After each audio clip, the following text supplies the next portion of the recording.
In order to keep bringing you guys tons of free content, we work with brand partners who you'll hear from in this episode, including an advertisement from Zopa Bank. Welcome back to the Talk Twenties podcast. On the podcast today, we're joined by Henry Nelson Case. If you're living the corporate office job life, then you're really going to relate to today's episode. Henry, who goes by the name of That Corporate Lawyer, uses social media to share funny observations about the workplace, from horrible bosses to weird co-workers. We talk about it all on today's episode. Don't forget to hit that subscribe button and leave us a review if you enjoyed this episode. So Henry, welcome to the podcast. You've come up from Bristol today, which is... Yeah, first time in Liverpool. First time in Liverpool, very exciting. Yeah. And you've had a bit of an explore before you've come to the studio. What do you think? Yeah. Thank you for having me firstly. And yeah, I've got some culture, I've got some sun, probably slightly burnt as well. Did you see anything Beatles related? Because that's usually what people come to Liverpool for. No, but I did try and be witty and funny and say that I'm going to listen to nothing but the Beatles today on my threads. So. And have you? No, I haven't actually. I haven't listened to a single Beatles track, so I completely lied. Yeah. I love that though, but lots of people come here. There's literally a statue or a museum or, on every single street, it seems, in Liverpool. So it's mad that you've avoided that. But yeah, it's really exciting to have you in the studio. We've been trying to get you on the podcast for a little while, trying to organise schedules and stuff like that. But the reason that you caught our eye is because we just love your content. We think it is so relatable. You talk a lot about workplace culture and what it's like to kind of work the 9-to-5 corporate job, which loads of our listeners will be doing or will have done in the past. So yeah, we're just going to dive in and chat a little bit more about what it's really like to be in the workplace right now. And I guess in your 20s right now, half of us really, those that are probably 25, 26 and below, they're classed as Gen Zs. And then if you're a little bit older, I don't know if it's actually 26 or it was 27, but I'm literally right on the cusp of millennial Gen Z. I'm 28. And then obviously the older that you are listening to this podcast, you might relate a little bit more to firmly millennial. Millennial content and stuff, because I think some of the skits that you do on TikTok are hilarious. Tell us a little bit more about what you do on TikTok. For anyone that's not seen one of your TikToks, tell us what you do. Yeah, so I'm firmly in the millennial camp, and probably you can tell in my personality. But yeah, so I am a lawyer and I make sort of TikToks around sort of workplace culture, workplace life, sort of comparing Gen Z attitudes to the workplace against sort of millennial attitudes, because I think deep down I just want to be more Gen Z, and that's how I'm trying to do it. I think you're over it. I think it's highly relatable. You've also got a bit of boomers in there, like our mums and dads generation as well. How do you think those generations differ in the workplace then? Boomers, millennials and Gen Z? Yeah, I think there is a stark difference across the generations. And I think it's largely in terms of what those generations want from their workplaces. I think sort of Gen Z are definitely more focused around what's this organization going to do for me. I want to work somewhere that aligns with my values. Whereas I think sort of our parents' generation are more, a job is for life. You work hard, you get the rewards, and you just kind of suck it up. And then millennials are somewhere kind of in the middle. We want to be more liberated, like sort of Gen Z, but then we're also kind of scared to speak up and talk about things. And when you do your content, you have certain outfits that you wear to be a boomer, to be a millennial, to be a Gen Z as well. And I think it's so visible just in your acting and the way that you kind of look as well. Because I think, your Gen Z outfit is full on what do you call it?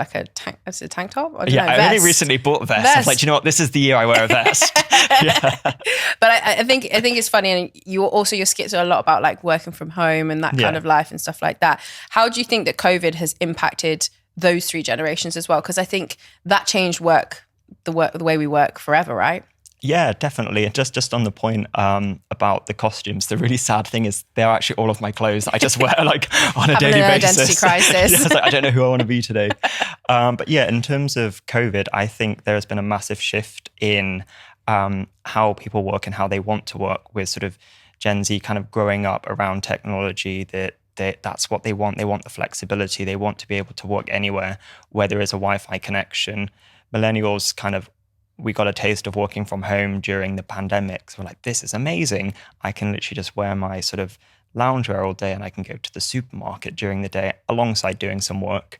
And I think sort of boomers and kind of that generation are definitely like, no, the office is where I work. Home is home. People who work from home aren't actually working. I don't know if you found this, but if you were ever sort of home with your parents during the pandemic, or if you're working from home, your parents were like, oh, do you just want to pop to the shop or something during the middle of the day? And you're like, no, I'm working. And they're like, but you're at home. I'm like, yeah, I know, but I am still technically working. I think they just don't really get it. Yeah, it's so true. What do you think the impact is then for like a lot of young people will be growing up right now, and some of their parents might be millennial, might be a little bit younger, but a lot of us are kind of growing up with boomers as parents. And so they definitely have a certain perception, like you just said, on like what the workplace should be like. And therefore it kind of rubs off. And I think there's a bit of like a mismatch because like you said, Gen Z, they want more freedom. They want to be able to kind of feel a job. I also think they want jobs that are a little bit more fulfilling and they know what they're feeling rewarded by. But obviously, I think parental impact on the jobs you choose, the way you feel about your job as well is quite big for a lot of people because, you know, you'll often get those conversations at Christmas parties. Oh, where do you work? What do you do? And all that kind of stuff. So what do you think the impact is?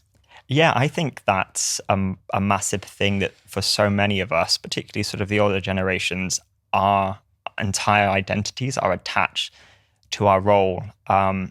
So a lot of my mates would always be like, oh, this is Henry, he's the lawyer. Or a girl would introduce me to her parents because we've been dating for a while. And be like, oh, he's a lawyer. And the parents would be like, oh, that's so good, isn't it? Yeah. Like, Harko's dating a lawyer. Like, it's not that deep. But I think that was that generation. And I think like millennial parents are going to be slightly different towards sort of their children growing up, because there will probably be like the generations coming forward will probably make fun of us in the same way that we make fun of boomers because technology will shift. But I think fundamentally how we are in terms of changes and adapting to change is a lot better in terms of our parents' generation, when there's slightly more reluctance to embrace that. It's really true. When you are in corporate life then, what do you think the kind of highs and lows? Because there's so many benefits to working the corporate office job. I can reel off many. But you also talk about the highs and the lows. So what do you think they are? Yeah, I think the highs are great. That for a lot of people, you get really good, rewarding work. You get a monthly salary that you know you're going to get every month. You get private medical insurance and all the benefits that come with that. Co-workers.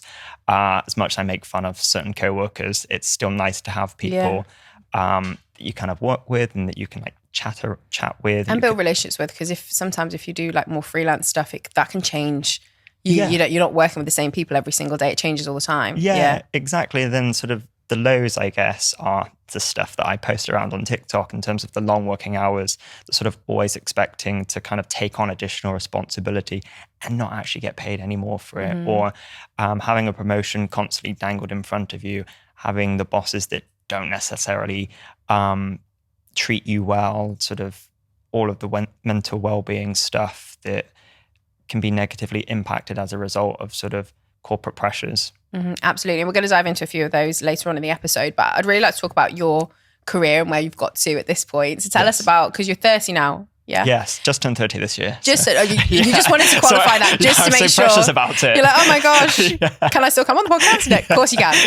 I'm going to start my own Talk 30s. Talk 30s. That's already a plan, so you can't nick that. But yes, tell us a little bit more about your legal career. Yeah, so I graduated my undergraduate in 2014, almost 10 years ago, which is depressing. I then finished my postgraduate in 2016. Then I did my 2 years legal training, qualified end of 2018. Yeah, 2016 plus 2 is 2018. Of course it is. Just checking. I can't do math. And then I was practicing for a bit, and then the pandemic hit in 2020, and I started working from home. And then I started seeing content from the likes of sort of Rod and Corporate Natalie and all of those amazing creators. But I was watching on Instagram Reels because like I'm older. And then the following year in 2021, I started watching those Reels on TikTok, and I was like, do you know what? I'm going to post a TikTok. I think I had a bad day. I think I had a bad day. So I just posted a TikTok and then went off on a walk. Didn't expect anyone to see it. And I think I used some trending sounds. So it got quite a lot of attention. I was like, I'm also a middle child, so I'm a massive attention seeker. So I was like, I'm just going to post another video. And I just kept doing it. And it got to the point where my sort of legal day job and my sort of content creation like job / what I was doing, side hustle, whatever you want to call it, basically became 2 full-time jobs, which trying to factor in 2 full-time jobs and like live a normal life and do everything else became like incredibly like overwhelming, and other parts of my life sort of started being sacrificed as a result. So sort of the end of 2022, I was like, do you know what? I think because I just met like some creative friends who had recently quit their jobs. It's like, I think I'm gonna do it. Which is a really scary decision because I was coming up to 30. It's kind of all I'd ever known was like this career that's my entire identity. And then to suddenly be like, I'm just gonna like suck it off. Was very scary. And I mentioned it to my parents firstly, but they were obviously concerned that their boy, the lawyer, is going to be like, oh, he's quitting his job. But my older sister, like her full-time job is she's an online gamer. So that's cool. So, it's really cool. Like she was, if you put us next to each other, you could tell who's the lawyer and who's the cool sibling. But they were kind of aware that you could have a career that is online. So they were like, okay, if you're sure. That's really handy that your sister's in that situation. Because I think not all parents like to go from lawyer and then be like, oh, I'm going to go from lawyer to full-time content creator. Like it's rogue. And especially because most of them, they still don't even know what I do. I remember when my sister said to like my parents, like, oh, like Hennes makes videos like on the internet. And I think mum and dad were like, Jesus, what kind of videos is he making? I was like, not like that. Not yet, mum, anyway. I'm not struggling to pay the mortgage. Haven't opened an OnlyFans yet. But where are you storing your savings right now? Just a quick one from our sponsor, Zopa Bank, home of the Smart Saver account. Zopa Smart Saver lets you save in different pots at different interest rates, depending on the notice period you choose to access your savings. The bigger the notice period on your pots, the bigger the interest rate. To find out more about the Zopa Smart Saver, download the Zopa app. We need to tell you that boosted interest pots are subject to a notice period, the longest of which is 95 days for the highest interest rate. You need to save a minimum of £1, and the interest is paid monthly and is subject to variation. Yeah, it was kind of quite scary to make that jump. And I still do practice as a lawyer now, but a lot more flexibly.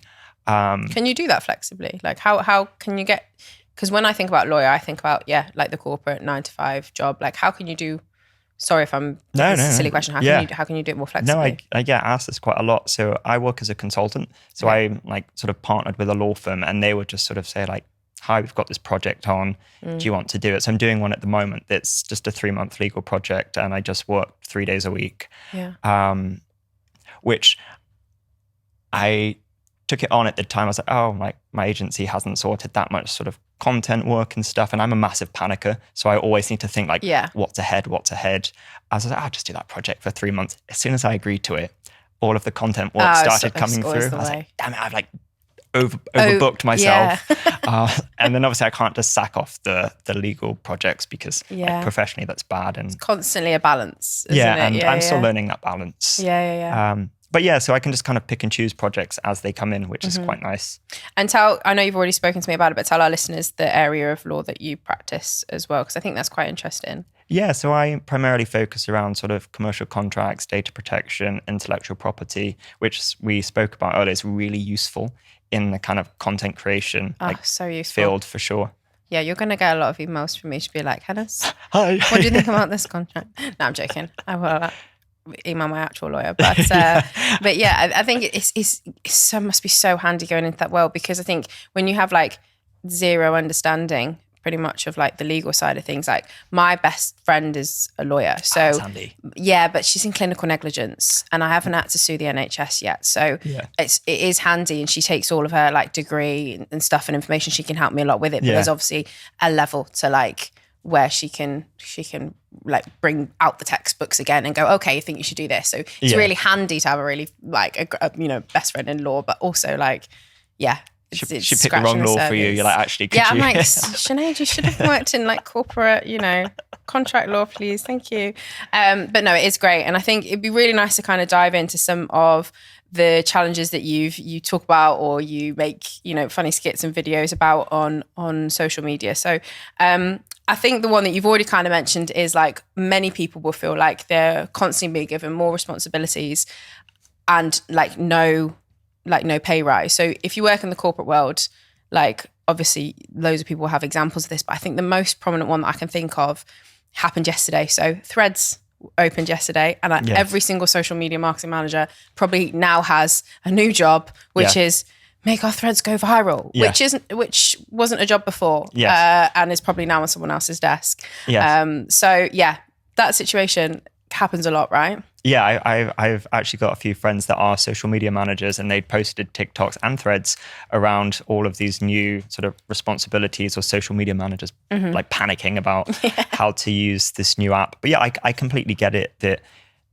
as you stay at an organization longer and longer, you're a safe pair of hands. So they're like, oh, just give it to that person because they know what they're doing, or take on these additional responsibilities. And maybe you could get a pay rise next year, but we can't guarantee it. Or maybe there will be a discretionary bonus that just so happens to disappear when you actually ask about it. And I had a situation where I feel like it's fine now because I've been out of like my organizations for like a good couple of months. I can just talk. We could just like trash now, talk them. That we were hiring a new person to like help in our team, and they were 1 year less qualified than me, but I think they were being paid substantially more than me, which I found out because they'd messaged me on LinkedIn to be like, hey, like, see you work at this organization, like, what are you being paid, and what are you doing? Which like we kind of knew each other already. Which I'm all for, asking people on salary transparency. Yeah. And then they told me, then I went and asked my like then supervisor to say, by the way, take a seat because sit down. This person's being hired and they're being offered X amount. I'm actually more qualified than them. So can I either like lose a day or two a week, or can I be paid the same salary?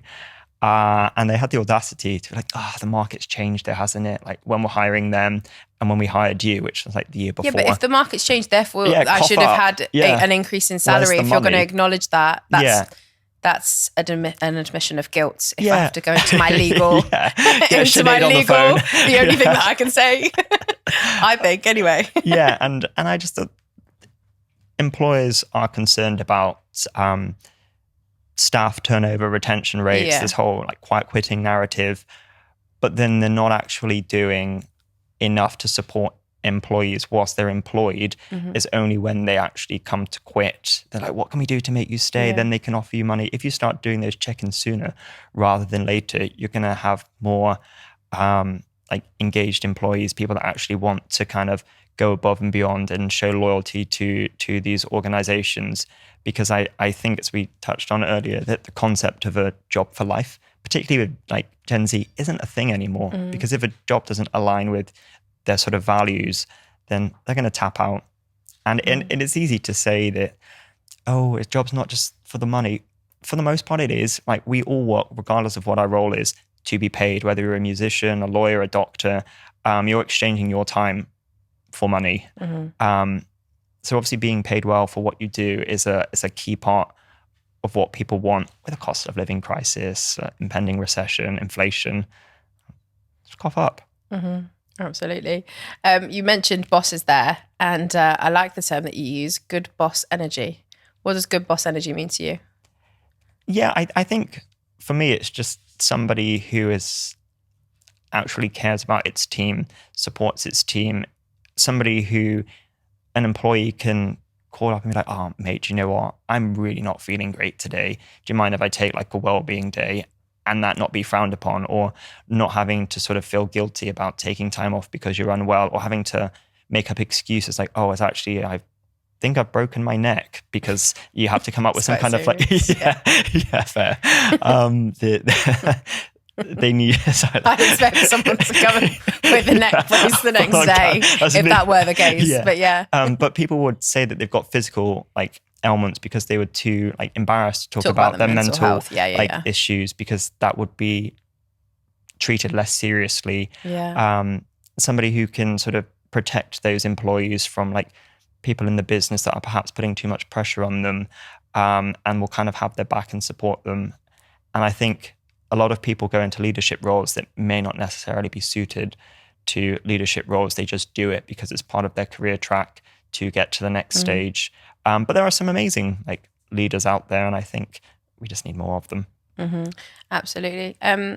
In terms of like working from home and working from the office, obviously you've had this whole change in dynamic with the pandemic and stuff like that. I think the different generations have different views on working from home, and I know you've done quite a few videos and skits about this. What do you think about working from home versus working from the office? I think they both have their place. I really like working from home because I have to go anywhere. Yeah. And it's nice to have that flexibility to not have to spend an hour commuting, not having to I don't know, because if I go into the office, I also end up spending loads of money on coffees and lunches, but then it's also nice to see people and interact. So I think that employers need to take an approach that's not one or the other, and not you're in the office Monday, Tuesday, Thursday, Friday, but you can work from home on a Wednesday, because what works for one person isn't going to work for everybody. Yeah. So it's about tailoring like specific work patterns to the needs of your team, obviously making sure that client needs are met and like work deadlines are still hit, but ultimately it comes down to just trusting your employees. Like trust them to work from home. You're paying them, you hired them for a reason.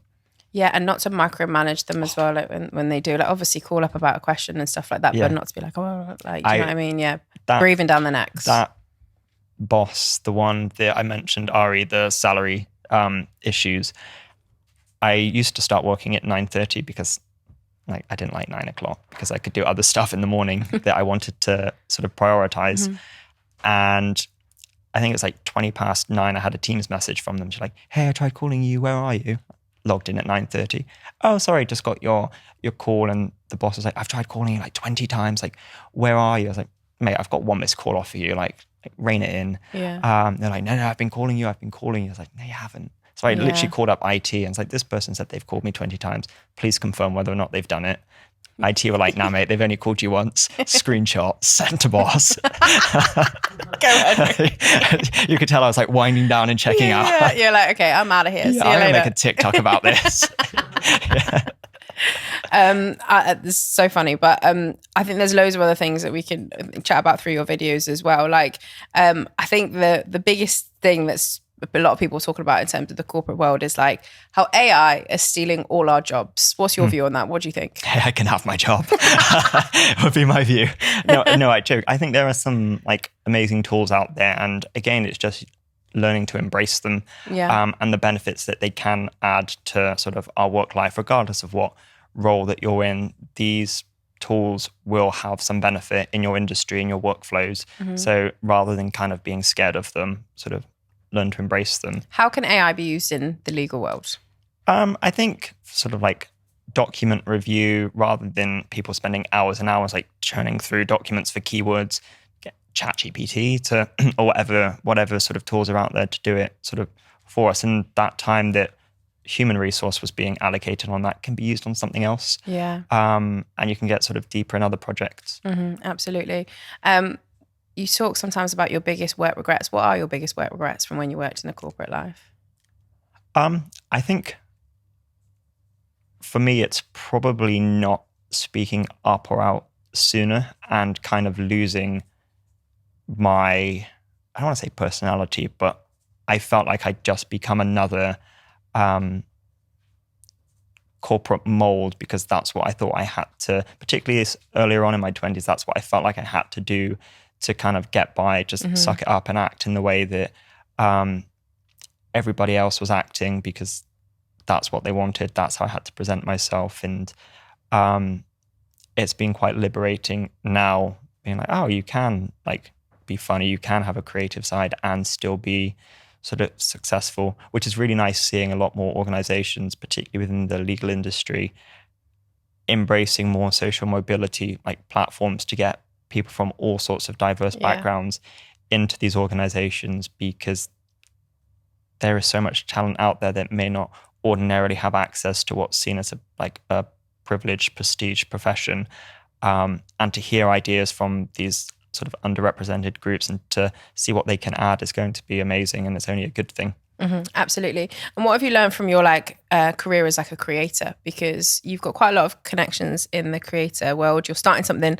a really cool project in the creator world as well, which you can tell us all about. But like, what's your perception for that and the world of work and the creator side as well? Do you know, I'm probably like, or was a lot like a load of people that aren't necessarily in this space, the creator space. Is you're like, oh, they just dance or like schmoozy around and post a few videos here and there. But once you're actually in that world and you're doing it yourself, you realize how much work goes into it, into like a podcast, into creating content, into sort of the whole business logistics side of it. And it's almost a 24/7 job. Yeah. Because if you've got sort of clients, brand deals with American-based companies, you're on different time zones, podcast recordings that are with US companies, different time zones. So there is so much hard work that goes into it that you don't necessarily see. And I think it's so inspiring to see a lot of like younger creators or people that want to break into creation doing that alongside full-time jobs, because they're not hustling hard. It's not easy at all. And probably similar when I did my first sort of in-person brand deal with a load of other creators, I was so nervous to meet these people because I'm like, oh, what if they're not like what they are online? Or what if they're sort of, like, I don't know, you get this kind of concept that all like influencers and creators are quite sort of snooty and like cliquey, but I was like, these people are amazing. Yeah. And I think particularly with TikTok as well, you kind of, because it's short form video and you're like putting yourself out there, you have to have some kind of personality. And it's really nice seeing that in real life. You're like, these people are exactly like they are. This is why this person has such an engaged audience, because they're incredible. Absolutely. We're going to chat a little bit more about your 20s in general. And we like to talk often on the podcast about our biggest adulting failures, the times that we've messed up, the things that we look back on and totally regret. Have you got anything that springs to mind? I could probably list off a fair few, actually. No, I think the immediate one that came into my head was probably like slap bang in the middle of my 20s, like 25, 26. I'd been with my then girlfriend since sort of 19. I thought you were going to say 1989 then. I was like, that's a really long time. Yes, I wasn't even born then, actually. I'm not that old. And I think it was her birthday. So I was like, I booked us a trip to go coast to coast in America, which was super fun. So we'd gone New York down to Washington and we just got over to Vegas. And then in Vegas, I found out that she'd been cheating on me for like, oh my gosh, however long, which the way I found out was really depressing as well, actually. It's quite funny. Depressing but funny. Yeah, it's funny. So she'd been using my phone. Hi, if you're watching this, because she's in her 20s. So she should be watching the Talk 20s podcast, obviously. She'd been using my phone because she had like issues with her SIM card and she'd forgot to log out of her Snapchat. No. Oh, and then I just woke up at like 6:30 to like a notification. I was like, like just going to swipe it, like slightly delirious because of the time differences. And there's just a dick pic. I was like, oh, that's not me. So that's like, definitely not me. And I was like I obviously screenshot it, but I forgot. Obviously screenshot it. Yeah. So I can like send it and evidence. Yeah, classic lawyer. Yeah. And then like it obviously notified him that you'd taken a screenshot. I'd taken a screenshot, like rookie error. And he called the hotel room because I think they had been speaking when I'd gone out or something. He called the hotel from the UK? From the UK, From the UK, okay, right. Yeah, this guy means business, and I'm obviously like heartbroken. I was like, this is all like too much. So then I emailed her mum to be like, hi, by the way, because this guy said that he was trying to call because something had happened to her mum. So it's like, okay, hi, Mary. Oh, so he's really in like with her family. Like, so this is second boyfriend territory, to be honest. Yeah, so he and her dad actually work together. So this is probably why I'm now in therapy. Oh my gosh. And then rather than just like sending her home and saying like, you like really fucked up here, it just carried on the trip. Carried on the trip. What did you talk about? We went down to Yosemite National Park. We went down to LA. Gosh. Thankfully, one of my mates was out in the States at the time. So I said, can you come and meet us in Vegas? So it was the three of us like driving around That must have been so awkward. She didn't know that he knew. So me and my mate were at the front of the Mustang because we just like had like this old battered Mustang we were driving around in. She was sat at the back. It was the three of us. It was really my gosh. Sorry, it's very traumatic, but I feel like in hindsight, I would have just sent her home rather than kind of carried on, because then we got back to the UK. Like I started spiraling quite a lot, and that was a pretty big regret. Funny now, but also like you say, quite a traumatic experience to go through in your like mid-20s. The person that you love, obviously you must have loved her a lot because you planned this whole great big trip with her. You wouldn't do that if she was just someone that you went at. Yeah, exactly.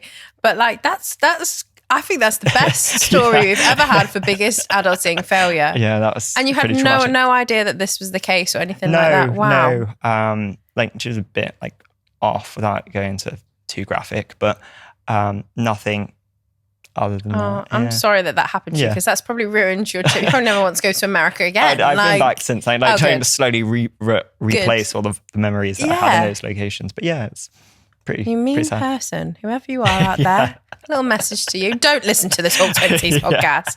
Please don't. No, I'm joking. Hopefully she'll come on and she'll tell her side of her biggest adulting failure, which was cheating on my boyfriend and finding out whilst we were on this great big trip together. Yeah. By the way, that's going to sound like I've cheated on my boyfriend and we're fine on the trip. I have not. So one of the things we like to talk about in the Talk 20s podcast is that absolutely no one is perfect in the whole wide world, and especially not in our 20s. We're all figuring out different stuff. We're always trying to get better at different things. For you, what's the one thing that you're working on right now on yourself? I think for me, it's realizing this is something that I spoke about literally in therapy the other day, which is something that I've only recently started. And I was really in two minds about sharing whether or not I was actually like in therapy and sort of speaking to a therapist, because I thought I want to do this just for me because I think it would be helpful. But then I also thought, because I talk a lot about sort of men's mental health and well-being, that it would be good to, I don't obviously have to say what I spoke about on sort of social media and stuff with my therapist, but to kind of say, I'm going through therapy, and somebody online who looks like they may have their life together in some capacity is in therapy might encourage one other person themselves to think, oh, maybe I could talk about that. But yeah, one of the things that I spoke about was that I find it very hard to sort of live in the present. And I'm always thinking about what's next, because I'm sort of a massive worrier. So yeah, that's something.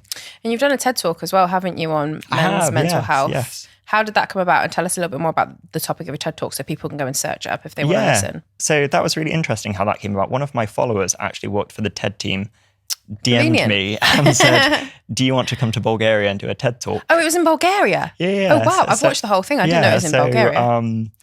I was like, yeah, absolutely, I will do that. And it was focused around sort of toxic masculinity and how that negatively impacts sort of men's mental health. Absolutely. I think it's definitely worth a listen, because I tuned in the other week very randomly when I was at my friend who's a lawyer's house. I was like, this guy who's a lawyer is coming on the podcast, and I was trying to show her a video of you, and then I just got sucked into the TED Talk, and I've watched it, and it's great, and it's a really interesting thing. But from one of the things that you kind of talk about with toxic masculinity is it is a good thing to be open, especially in telling your family, friends that you've been through therapy or you've got some kind of support and stuff like that. It is really important, and I think kudos to you to kind of put that out there. And I think it's a good thing, because why, I think the whole toxic masculinity thing is the fact that people are scared to talk about it and keep it a secret. So yeah. Yeah, I completely agree. Nice job. Cheers. So Henry, it's been amazing to have you on the podcast. Thank you. Obviously, we recommend that everyone goes and follows you at That Corporate Lawyer if they want to find you on social media. You're doing something really cool in the creator space as well. You're launching something new. And we've had Gabriel and we've had Tanvi on the podcast. So if anyone's already listened to those episodes, you'll know. But they actually didn't speak about it on the podcast. So maybe you could give a little bit of an intro to what you guys are collaborating on. Yeah, so the three of us met at really randomly. We were all at an event with Samsung where we got put on Piccadilly Circus billboard, which in itself was weird. It was super cool, but to be on a billboard, like, oh, there we are. And we met, and we subsequently met up, and we spoke about how lonely it can be to be a creator, or how there's no kind of like union or network where we can kind of talk about sort of what it's like, the sort of the qualms that we go through, the brands that we work with, and just meet up and socialize. So the three of us thought, let's just make a network of creators. We've had some amazing events so far. We've got some amazing ones in the pipeline, some amazing creators that come to our events. So if you're a creator and you want to join, slide into our DMs. Yeah, amazing. And I think it's really needed. So yeah, we'll definitely be getting involved ourselves. So Henry, thank you so much for coming on the podcast. We always end the podcast with the same question that we ask every single one of our guests. And it's, if you could look back at 20-year-old Henry in the eye and give him just one piece of advice that would see him through his 20s, what would you want to say to him? That is a really great question. I think what I would tell younger me is something that one of my teachers said to me when I was in like primary school was, just don't change who you are to sort of try and fit in, and kind of don't lose yourself. That's probably what I would. I think it's so true. I think a lot of us do it, especially for the corporate world, for the 9-to-5 life. We kind of feel like we should be this kind of person or that kind of person. So a lot of us do bend and change ourselves. And actually, I think one of the most important things you can do is to bring yourself to work and like, you know, be who you're supposed to be, because that's what makes you unique and stuff. So fabulous advice. And thank you so much for coming up to Liverpool and being on the podcast. No, I like it here, yeah, you can stay. I'm never leaving. never leave. Like that scene from Wolf of Wall Street. Yeah. I'm never going. Well, thank you so much. I've loved chatting to you. Cheers.